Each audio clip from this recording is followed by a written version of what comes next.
Hi, this is Isabel Litzler. Welcome to my channel. So I hope you enjoy my new series called Home Office.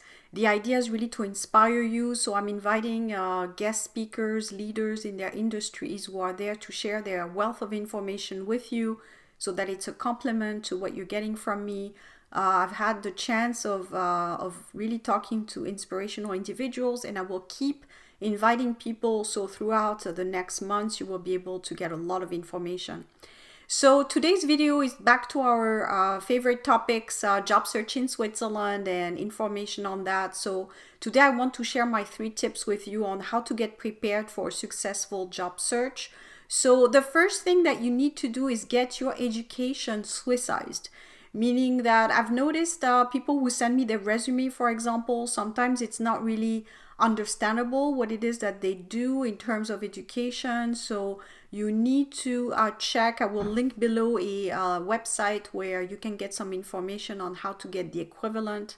Whenever you're applying for a country, and again, most of the information I share in this channel can be applied to any country, not just Switzerland. Having education that's understandable by the country where you're applying is really something you need to take care of, just the same as languages. So if you apply for a job in a francophone or German type of country, you need to have a resume and application in the language of the job description. So for me, it's very logical, but I know that for some people, it doesn't really necessarily make sense immediately.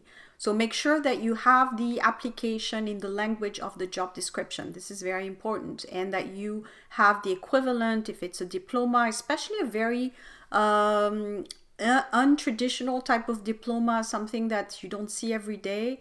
So whenever you're doing a bachelor's or a master's, obviously it makes sense. Everyone understands bachelor's and master's, so it's probably going to make a lot of sense. Now, if you're applying for a job and it's something that's very traditional to your country, you need to get the equivalent. So that's number one. Number two is you need to have a proper application. So I will do a whole workshop for 2 days, mid-April. So the link is below. Feel free to check it. It's a 2-day workshop online, so you can really do it from anywhere as long as the time zone is okay with you. So it's going to be 10 to 6 on Geneva time. So make sure that if you want to join the workshop that it's not in the middle of the night for you. But I'm going to share a lot of information. I'm going to walk people for those 2 days hand in hand on how to write their own resume and cover letter. So it's going to be tailor-made. And I'm going to share some stories of my experience in human resources. I'm going to give a lot of golden nuggets there to really be an applicant of choice for a company. So again, if you're in the right time zone and you're not busy during this weekend, feel free to sign up in the link below.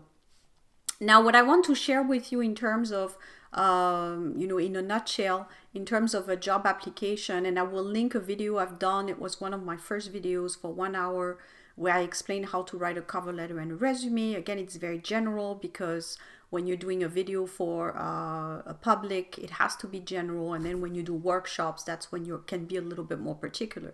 So in terms of general rules of thumb, in the cover letter and the resume, you have everything in this video where I give you the rules pretty much of a cover letter and a resume. I have other videos also on this channel about the rules to do a cover letter and a resume. So that's part of the application, but it's not everything. What you also need is to have, for example, people that companies can contact. I call that referrals. So maybe usually it's your ex-bosses or people you worked with. It has to be people that know you very well because they need to be able to speak freely about you. So you can't just ask someone that you met once at work. It has to be colleagues, your boss, people that understand how you work, that can give you a referral.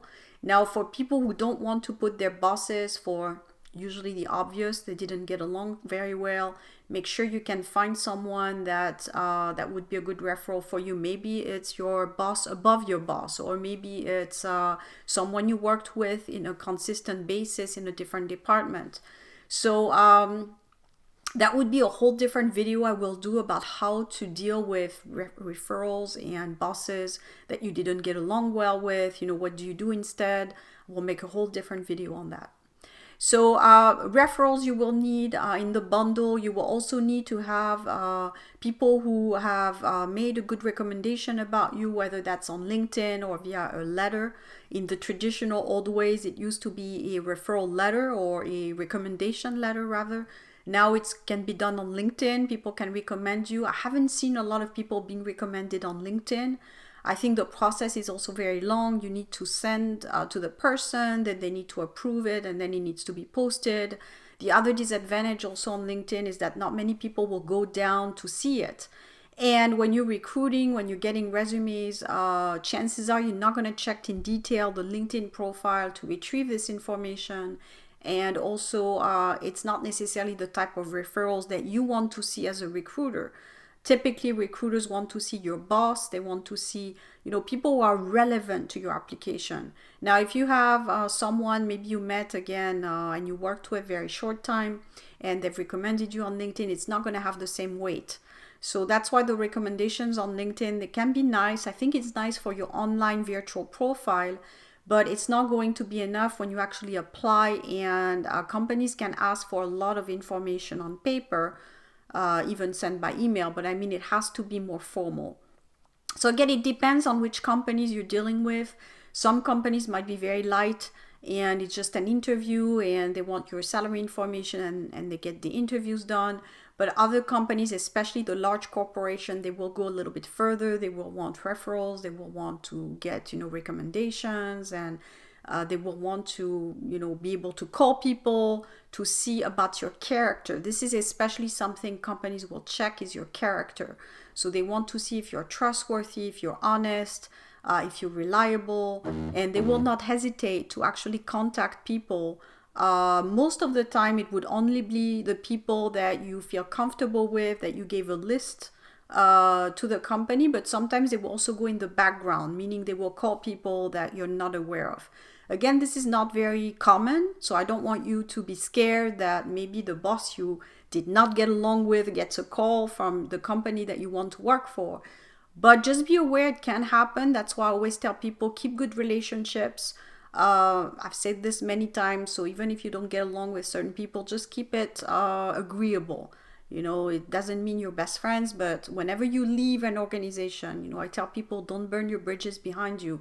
Just keep it nice, cordial, in case you never know, an employer could contact your ex jobs and your ex bosses.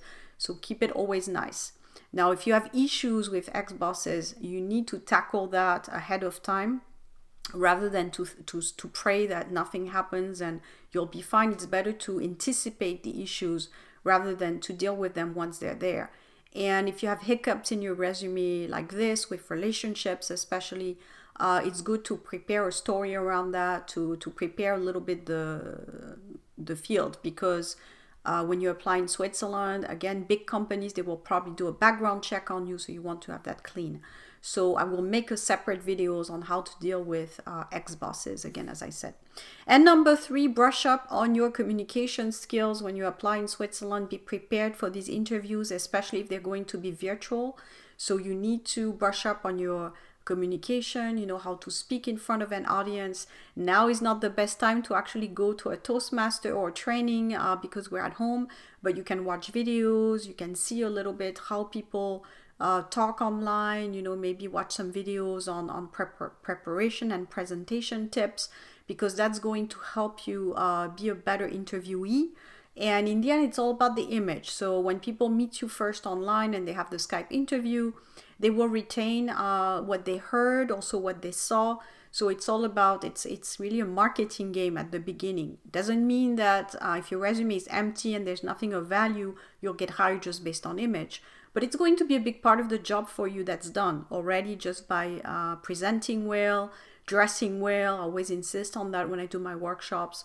So all this will sell you to the interviewer and will help you get to the next level. So again, as you're getting forward with your application, they're going to check different things, and in the end, it's really about how you get along with the people you will work with.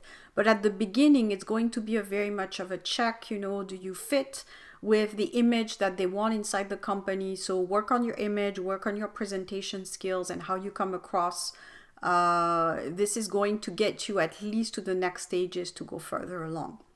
So this was the end of this video. I hope you enjoyed it and got a lot from it. Feel free to comment below. Did you get some tips on that? Again, if you want to register for my virtual workshop, feel free to sign up today, and I will talk to you soon.